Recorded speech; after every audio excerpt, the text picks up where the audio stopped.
City Council workshop to order. Roll call. Mrs. Billings? Here. Mr. Pallone? Here. Mr. Siriani? Yes. Dr. Selly? Here. Mrs. Bastelli? Here. I hereby certify that this meeting has been posted in the newspaper in accordance with the Open Public Meetings Act and posted as required by law. Okay, Professor Abrata is going to reschedule. So we're going to move to number 2, who is Jason Bernayko, who's going to present for the plans for Manhasset Creek Park. Come on up, please, Mr. Should I stand next to the board up there? Or Yeah, sure.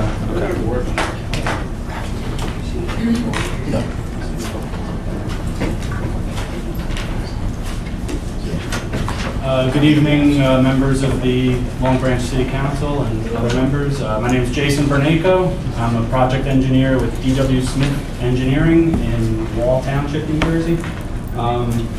Over the past year or so, I've been attending some meetings with various city officials, Mr. Woolley, Mr. Jones, regarding some improvements that they would like to see made as part of what I'm calling Phase 3 of Manhasset Creek Park. Phase 1 was the initial construction, Phase 2 was the installation of the concession building, and Phase 3 is now these improvements, which I'm going to outline for everyone tonight. One of the first areas that was identified that needed some improvements was along the perimeter of the park, along Bay Avenue. The city had informed me that there were some complaints from some residents in that area about the buffering between the park perimeter and the frontage of their homes along Bay Avenue. So I'm actually going to turn this board around for 1 second.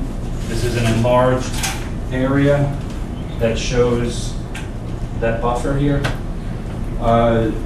We took some of the considerations from the city into account, and we're going to be providing a staggered double row of privet hedges along the frontage of Bay Avenue. They should grow, because they're staggered, when they're first installed, they should be about 6 feet high or so, and they'll eventually grow into a dense buffer when each hedge kind of grows into each other. Behind those hedges, there will be a graded berm, which will increase the elevation of the ground elevation by about 4 feet or so. And on top of that berm, there'll also be additional tree and shrub plantings. So I think that's going to create the buffer effect that the city is looking for. So the buffer will be overall, how high will it be? Those privet hedges should grow to be about 12 feet high or so when they fully mature. But they should provide a solid buffer on the initial plantings, but they just won't reach their full maturity for 3 years or so. I was just going to say, the buffer's totally natural, and there'll be no concrete. No concrete at all. It'll be plantings, it'll be topsoiling, shrubs and trees on top of this berm. It'll be all green, natural. The other area that we're going to be improving is the landscaping area along I believe this is the Gansett Court condos over here. That area just has remained, it was a bare area, it was never properly vegetated, so we are providing some improvements for plantings and additional topsoil in that area, and also to supplement the rain gardens that exist over there, which really are rather bare at this point. I'll turn this around now to show the extent of the park.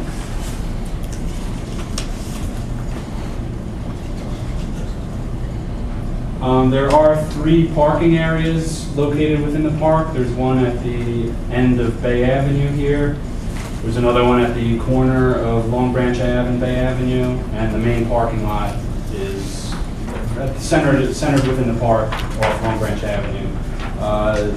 I don't believe that those lots have been restriped since the initial construction of the park, so the city has asked us to provide specifications just to restripe those parking lots. It's not going to be reconfigured or realigned. It's just going to be a simple restriping because the paint's been faded after 8 years of being installed. They've also indicated that these backstops behind the soccer fields here that they would like those widened by approximately 20 feet in each direction. There's still balls that are leaving the park and going out onto Long Branch Avenue.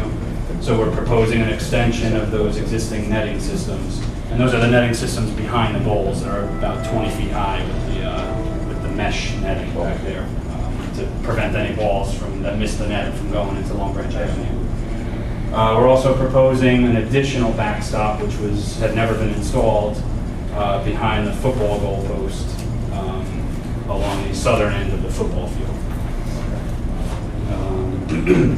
The playground surfacing has, again, it's about 8 years old and it sustained some damage from Hurricane Sandy. We're going to go in and remove that existing surface and just provide a new surface. The playground equipment will remain, it's just a surfacing issue. And that'll be that rubber bond, it's a spongy rubber surface that most playgrounds today have. And then also along those lines with the surfacing, there are 4 existing exercise stations. Right now they have a mulch surfacing which gets kicked around and just kind of migrates into the grass. We are providing that same playground surfacing at each of the 4 exercise stations. Fencing was one of the big issues that the city wanted to address. The fencing around the perimeter of the turf fields is a 4-foot high fencing, and just after 8 years of wear and tear, balls being kicked into it and kids hopping the fence, it's just received some extensive damage. What we're proposing to do around that turf field perimeter is to remove the wire mesh fabric that exists around there and replace it with a stronger gauge. It'll be able to withstand a lot more wear and tear. It will be similar, if anyone's familiar with the fencing out at Jerry Morgan Park. It'll be similar to that fencing, which is much stronger than the one that was provided at Manhasset Creek Park. And then in addition to the fencing around the turf field, perimeter fencing, which also received some hurricane damage, the perimeter fencing will also be removed and replaced with a stronger gauge fence.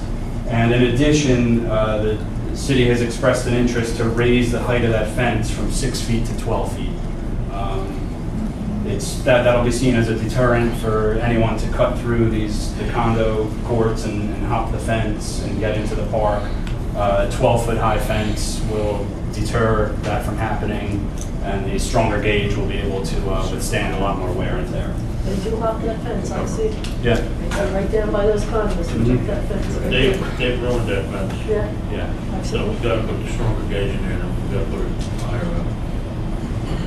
Lastly, there is a perimeter asphalt walkway that traverses the park. It goes around the turf fields, around the baseball and soccer fields here. That's going to be replaced. The surfacing is becoming uneven, just becoming into a state of disrepair. We're proposing to remove that 8-foot wide walkway and replace it in kind. We're not expanding it, we're not increasing the length of it, just a simple removal and then retopping with new asphalt. And then there's some other, those are the major items for improvement. Some other areas include, there's some cracking at the tennis courts, around the tennis court posts. And there's also then going to be installed a permanent outfield fence along the softball field. In the past, they've installed a temporary fence which wouldn't withstand too much wind or anything, and it would fall over. So they're proposing a permanent fence 4 feet high with in addition, I forgot to mention, around the turf field, they're going to put a fence guard around the top of it, like a high-density plastic pipe which would go on top of it for either resting your arms on or just to kind of just protect the top of the fence from any damage. How difficult will it be to cut this fence? Because I've noticed down there are places where people have cut the fence and pushed it aside to go through That's and walk around. a big point. Yeah, well, that's one of the reasons why Sorry, that's one of the reasons why we will be putting in that stronger gauge fence. We did meet with a fence installer that the city uses on a lot of projects, and he went through the whole procedure with me about how strong the fence posts that are already out there, that they will be strong enough to support this stronger gauge fence. And like I said, it's similar to the fences out at Jerry Morgan Park. And from my visits to that park, I haven't seen too much fence damage over there. So, Thank you. you're welcome. That's basically the extent of the improvements. So at this point, if anyone has any further questions. I do, yeah. I have a description, and it includes a new sitting area with adjacent bocce courts and horseshoe That was pits. right. That was something that in my discussions with Mr. Woolley and Mr. Jones, we had that in the improvements originally, and Jake, I forget the exact reason why that was taken out. If it was because of Green Acres. I'm Miss Joy. Oh, I'm sorry. It was about the bocce courts that were previously part of a. Was there any discussion about putting bocce courts under there? We had talked about I don't know, it. it's No, right we in had the mentioned it, I think it got, That we got in our packet. it fell by the wayside. There were a couple different concepts of different improvements, and again, through the meetings with the city, this was the final concept. I think the concept where it was gonna go was back where the rain garden was. Correct. We It thought was- we would rather keep that area. It was proposed back here, there. but through some meetings, again, the city, for whatever reason. And I know the environmental people talked about possibly doing something with that rain garden, which would be wonderful.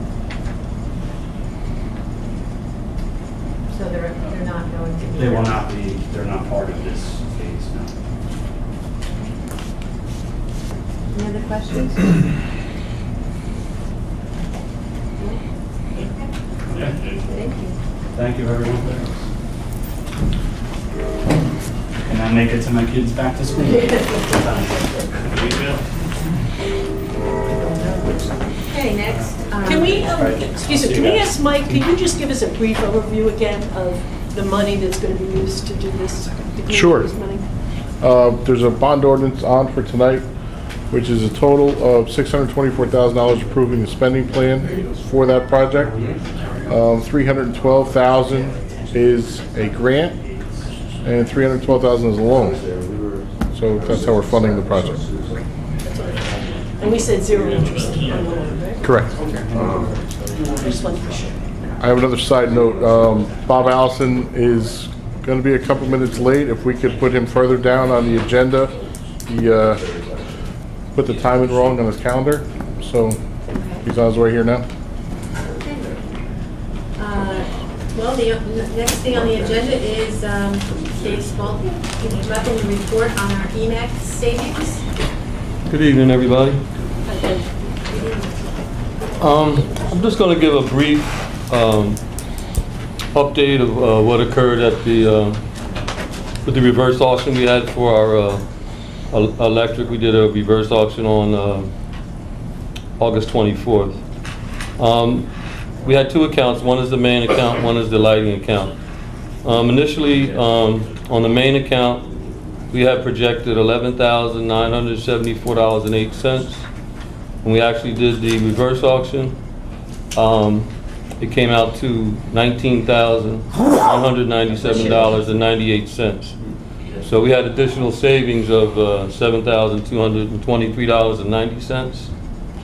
And over the 2 years, initially we projected $23,948.15, and it was actually $38,395.96. So we got an additional savings over 2 years of $14,447.81, which was, very good. And then also on our lighting account, the projection for 1 year initially was $12,049.29, and the actual auction, it came out to be $15,939.93. So we picked up additional $3,890.64. And over 2 years, We initially projected $24,098.58, and the actual was $31,879.87. So we picked up an additional $7,781.29. So the total savings from both accounts for the next 2 years, we're projecting $70,275.83, and that was compared to the current provider we have now, which is Zoom Energy. So we did, the auction turned out very well the next day, so that's why we went ahead and signed up for the 2 years. Good news. This time, yes, yes. We've been having good success. It's the third time we've received savings. This is the highest savings, I think, right? No, when we initially did it, we saved about $134,000 when we initially did it the first time. Very good. Anybody have any further questions about EMAX? Do you have any more questions? Thank you. You're welcome. All right. Is Mr. Allison here yet? Okay. Does anyone have any questions about the regular agenda? I just had a question on the Yeah, the time wrong in this calendar. two resolutions, 19316 and 19516. The IT, is one, are those the same project? Is one Yes. hardware, one is Yes. software? Is that Yes. how it's One hardware, one broken down? software. So And that's it's- what we had in capital that Alex proposed? Yeah, the scanning project? Yes. Any more questions about the regular agenda? Dave, do you have excuse me, Mike, do you have an estimate of when Mr. Allison will be here? Hopefully before 6:30. Isn't there someone else to be put on the agenda? The No, she pulled it off. Troutman Creek guy? Yeah, he rescheduled. Oh. I was kind of hoping he would fill in the gap. Sorry. Yeah, it would have been a perfect night for him, because we wanted more time. Okay. And you can always go into executive and then come back into workshop. Okay, let's do that. So you need a motion to close. Okay. I need a Temporarily motion close. to temporarily close